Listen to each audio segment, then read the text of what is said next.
Baik, Assalamualaikum warahmatullahi wabarakatuh. Sebelumnya perkenalkan kami dari kelompok 4 yang beranggotakan yang pertama yaitu ada Anida Duhani dengan NIM K1A020003. Kemudian ada saya sendiri yaitu Astika Sari Dewi dengan NIM K1A020005. Kemudian yang ketiga itu ada Fitra Hatayalisi dengan NIM K1A020021. Jadi di sini kami akan menjelaskan tentang pengobatan tradisional untuk gejala penyakit malaria yaitu demam. Langsung saja, yang pertama yaitu patogenesis malaria. Nah, jadi patogenesis merupakan istilah kedokteran yang berasal dari bahasa Yunani, yaitu pathos yang berarti penyakit dan genesis yang berarti penciptaan. Jadi patogenesis merupakan proses terjangkitnya penyakit yang dimulai dari permulaan terjadinya infeksi sampai dengan timbulnya reaksi akhir. Langsung saja yang pertama yaitu patogenesis malaria. Nah, parasit malaria mula-mula dibawa oleh nyamuk Anopheles.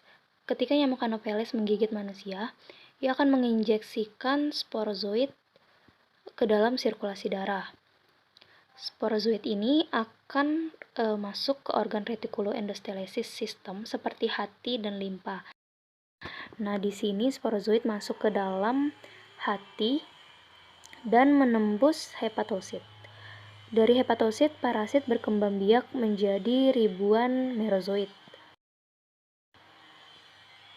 Merozoid keluar dari sel hati dan mulai menyerang sel darah merah. Nah, kemudian di sini merozoid akan terbagi menjadi dua fase yang dimana terjadi fase seksual dan aseksual. Nah, pada fase seksual ini, dimana beberapa merozoid akan memproduksi gametosit yang kemudian akan diambil oleh nyamuk.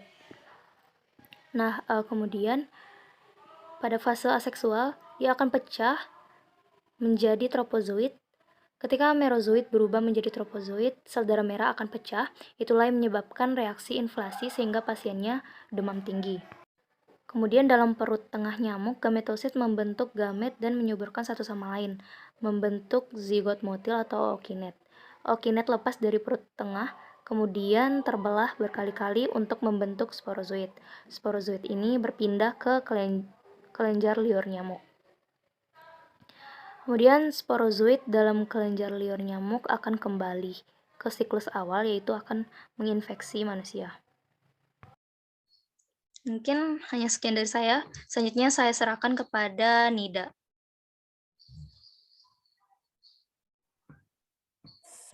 Baik, selanjutnya untuk aspek pengobatan dari malaria ini sendiri, yaitu pengobatan malaria yang ideal itu ada pengobatan yang dapat menyembuhkan manifestasi klinik, di mana dengan cara membunuh semua parasit aseksual di dalam darah. Lalu ada pengobatan yang dapat membunuh sporozoid dan bentuk-bentuk ekstraeritrositer untuk mencegah terjadinya relapse. Lalu ada pengobatan yang dapat membunuh gametosit untuk mencegah agar tidak terhisap oleh nyamuk, sehingga dengan demikian mencegah penularan pada orang lain, dan pengobatan ini tidak toksik bagi si penderita tadi. Selanjutnya, untuk pemaparan selanjutnya saya serahkan ke Fitra Hatayalisi.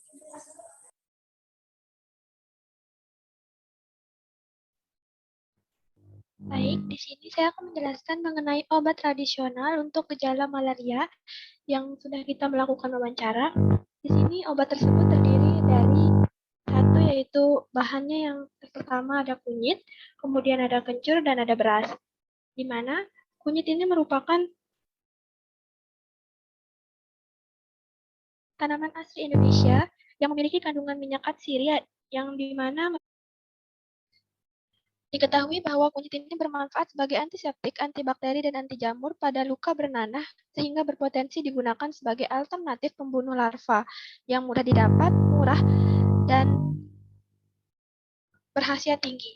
Di mana minyak atsiri ini mudah larut dalam etanol absolut, ether, minyak tanah, kloroform, serta dalam minyak lemak. Sebaliknya, kurang larut dalam air.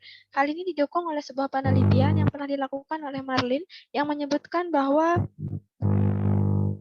kunyit ini efektif membunuh 50% populasi larva yaitu pada konsentrasi 7,49%, di mana ekstrak limpang kunyit mampu membunuh larva seluruhnya yang dijadikan sampel pada konsentrasi yang sama pada waktu kurang dari 24 jam, yaitu pada waktu 14 jam.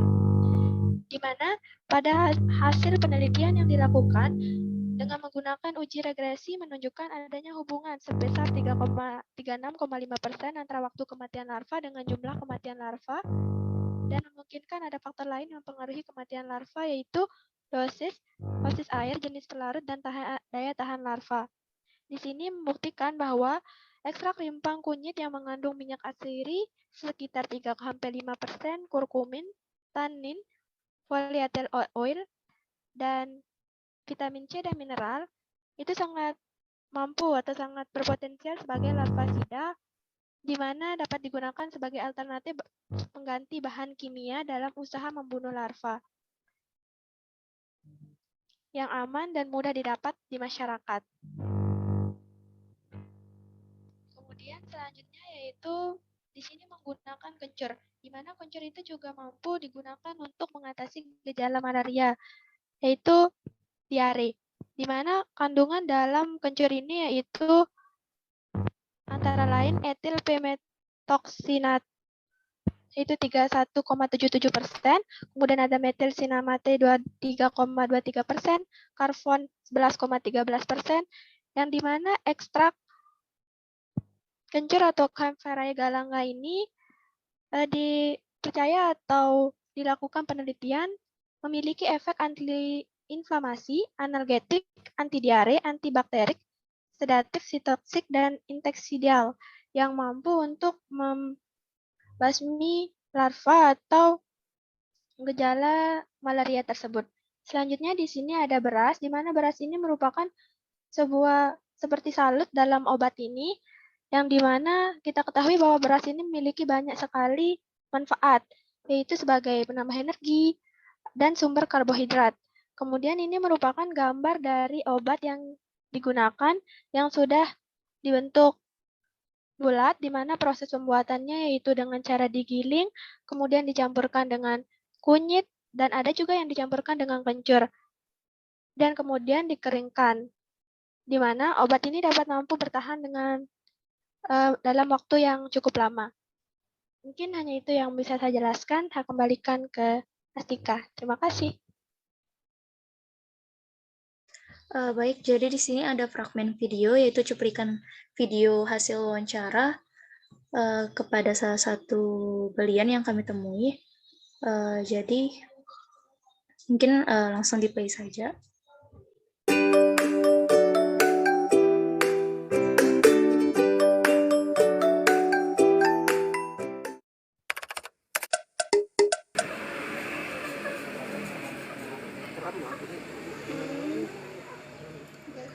Kalau boleh tahu Bu, ada takaran khususnya untuk berasnya? Enggak ada. Oh, iya. Enggak ada.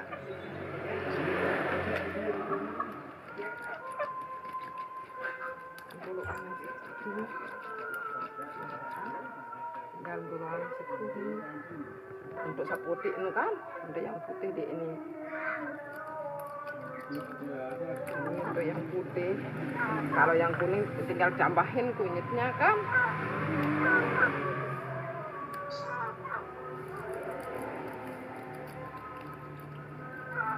Sampai setengah jam kita ulek, ini baru dia bisa lama. Apalagi ini dia masih keras, kita dulu.